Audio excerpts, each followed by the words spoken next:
Bismillah ar-Rahman ar-Rahim. Assalamu alaikum rahmatullahi wa barakatuhu.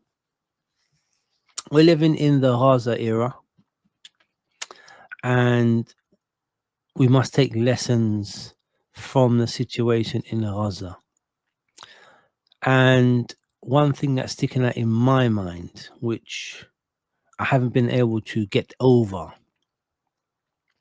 is that we're in a situation, and this video is primarily it's going to the Muslim men, okay?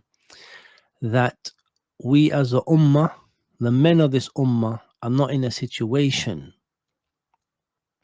where we can protect our women and children from being slaughtered, from being starved to death, from being killed, raped, and tortured on a daily basis.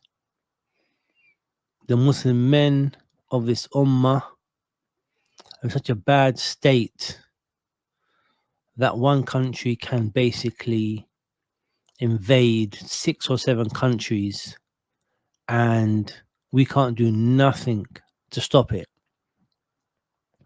That is not how the ummah of Muhammad sallallahu alaihi wasallam should be, and we know that. But it's our fault. Our enemies are our enemies, and they will do what enemies do. But we let it happen. We allowed it to happen, and it's our fault that we couldn't respond to the cries and the screams of the women and the children. It's our fault. No one else's fault. The shaitan will do what he does. The enemies of Islam will do what they do. But what are we doing? Partying, eating food, buying cars, being happy with agriculture, being happy with our careers and our jobs. And our guard, we've lowered our guard up. We are not. We don't understand how the world works. We know now. We've learnt a lesson, or we should have learnt a lesson as to how the world functions. Forget about UN resolutions, forget about peacekeeping force, forget about international court, Geneva conventions. Reality is, if you can't protect your women and children in this world today, you're liable to be oppressed and no one's coming to save you. There's no one coming to save you. The Gaza situation, we now know where power lies. We now know the rules-based system, who it's for and who it's not for. We know who it applies to. And no one is coming to your help. If you're a Muslim, if you're a person of color, no one is coming to help you when you're getting slaughtered. That's just the situation. And it's very sad. And the responsibility of this lies clearly at the feet of Muslim men. And my advice to myself first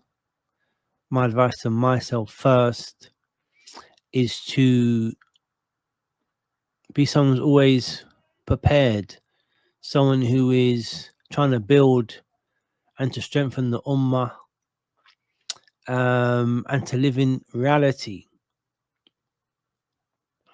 and not ever to switch off and go to sleep and think everything's going to be okay. It's not.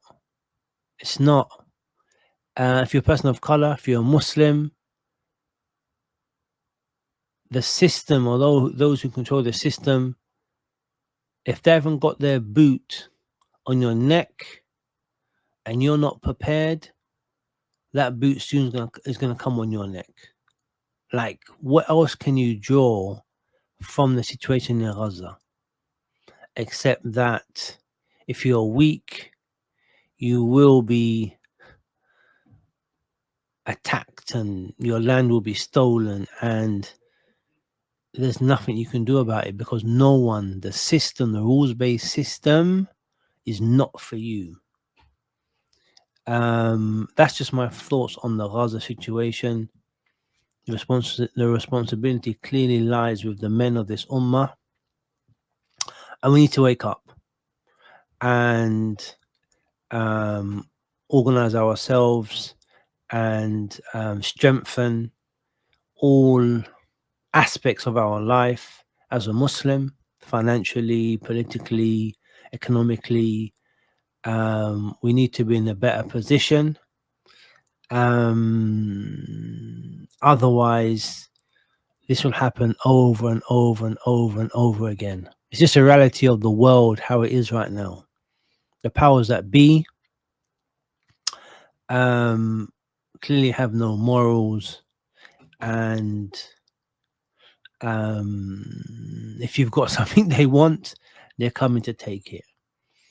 And that's just the reality of the world as it is. So, advice to myself first, don't go to sleep on this issue and work to strengthen the Muslim Ummah, work for justice. Yeah, we need to work hard and not forget what happened in Gaza ever again. Yeah, anyway, I'm not going to ramble on. I hope everyone got the message, particularly to the Muslim men, to wake up and get serious. May Allah protect you and your family. Assalamu alaikum wa rahmatullahi wa barakatuh.